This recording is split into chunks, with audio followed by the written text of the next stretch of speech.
Hello and welcome to my workshop. This is ShopTalk number 1 and I think I need to talk about where have I been for the last half year and what have I done in the workshop and what projects result from this and will be coming next. Over summertime I've had a lot of holidays and I have been to Italy and to France. And I have also been to the Baltic Sea as a lifeguard. I've been doing this with the German Life Saving Association, and I've been doing this for about 8 years now. Every time in summer I go there for about 2 or 3 weeks and ensure that nobody gets hurt during their holidays. And while I have been sitting there on the beach and thinking about, I had the idea to build a boat, and this boat should be at the size of a canoe, but with more stability. So it should be suitable for rescuing people or carrying stuff, and it also should be fast and able to drive through shallow waters. So I thought about building a catamaran. I had this idea, I made sketches, and I thought about this idea a lot.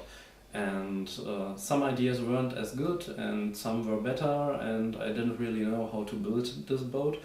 This year there was a mechanical engineer, a process engineer with me, and I talked to him about my idea and he said, hey, why don't you do it like this or like that? And now the idea is a little bit more concrete. So I sat on the computer and drew some plans, and by now I am almost finished with the construction of the boat, and this is how it looks like.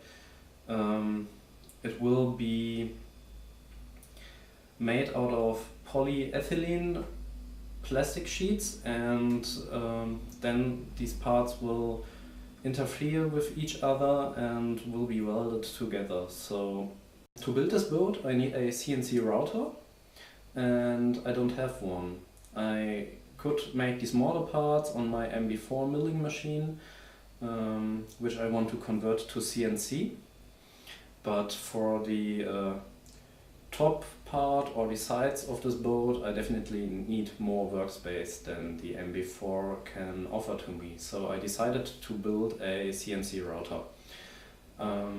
This CNC router should be cheap. It only has to cut 4mm plastic or maybe wood for other projects, and therefore I experimented a little bit with these kinds of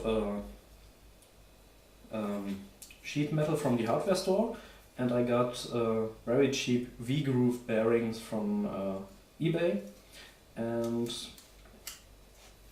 I made them adjustable in the width, and this way they form a super easy and super cheap linear rail for this CNC router.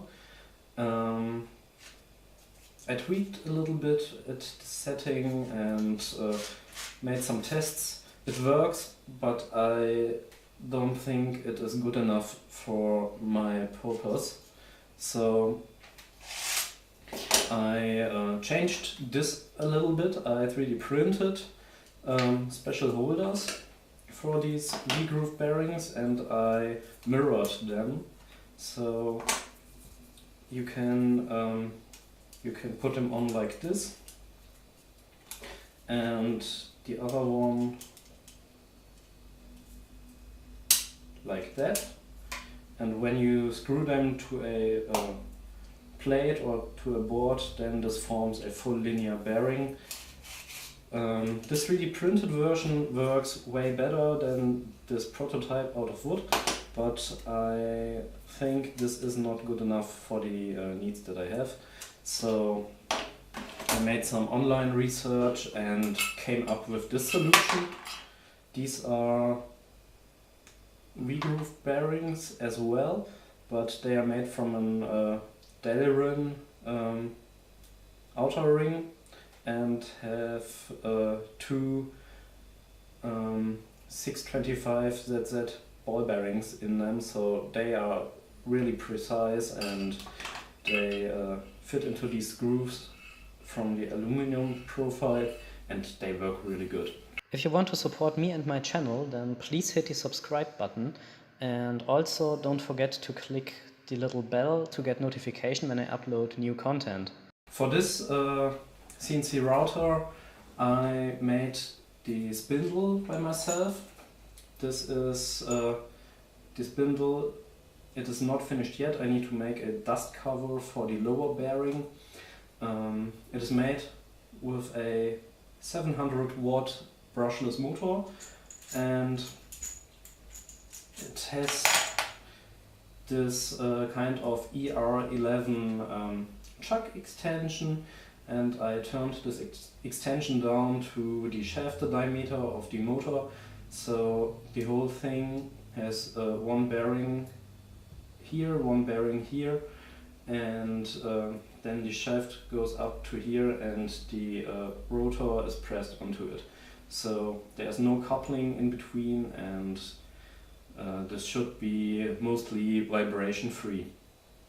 The spindle will be powered by this brushless controller, and first in manual mode with this servo tester, and later on I will make a Arduino controller to control it with the software that I will be using.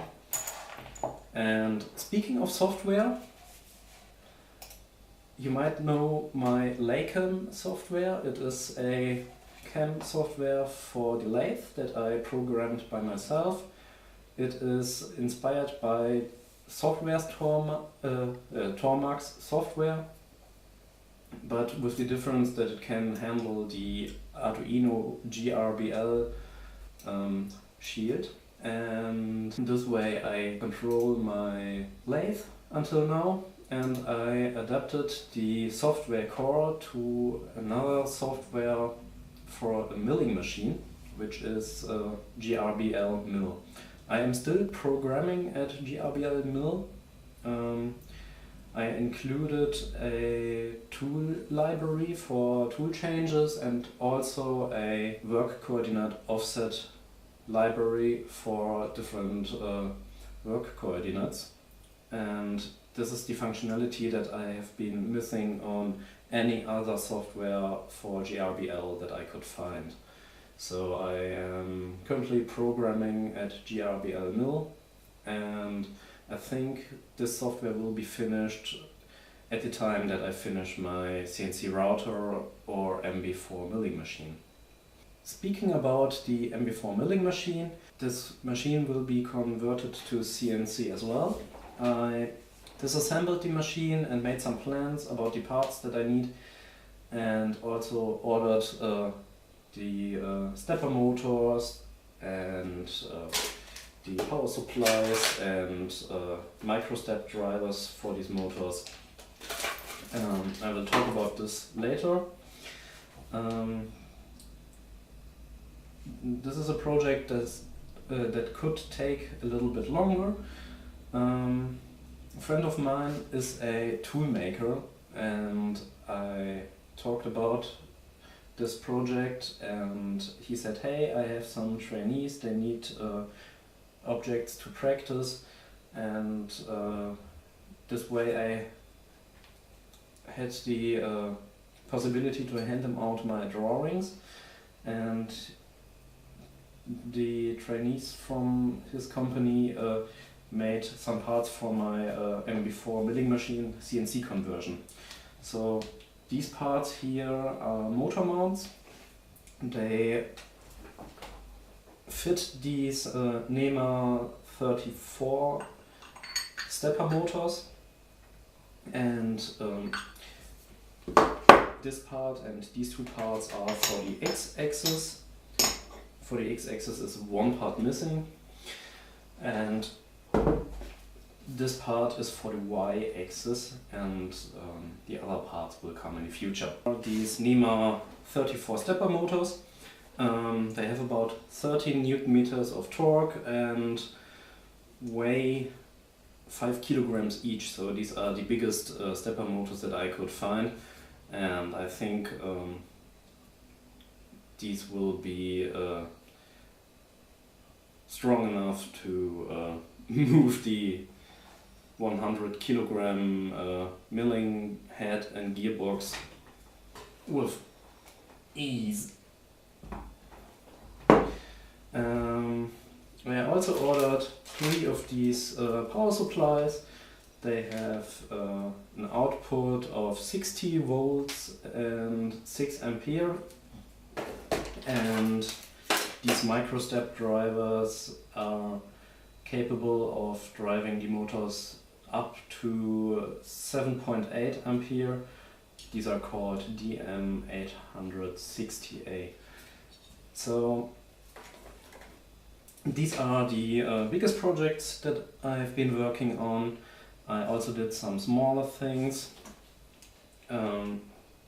Speaking of the 3D printer, I have been using ABS plastic until now, and it was a pain in the ass, and every second part was rubbish. I had many problems printing ABS. The parts warped or don't hold on to the printer table, and it wasn't fun to print ABS. And then I tried PETG, and this was incredible. I don't know what to say about it. PETG prints super nice. I've been printing a lot more since I have PETG.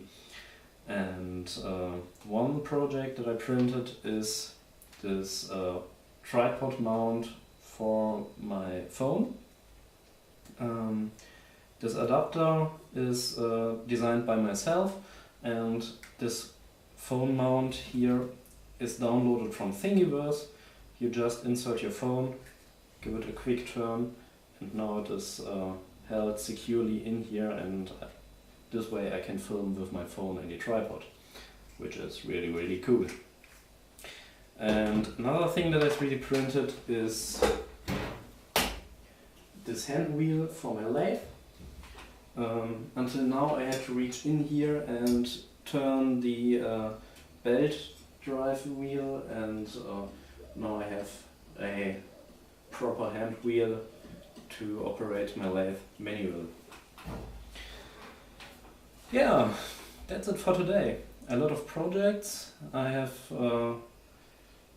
done a lot of things, and what's coming next is the CNC router and the Optimum MB4 CNC conversion. A Christmas present, of course, and then maybe next summer I can start with the boat. So thank you for watching, and have a nice day.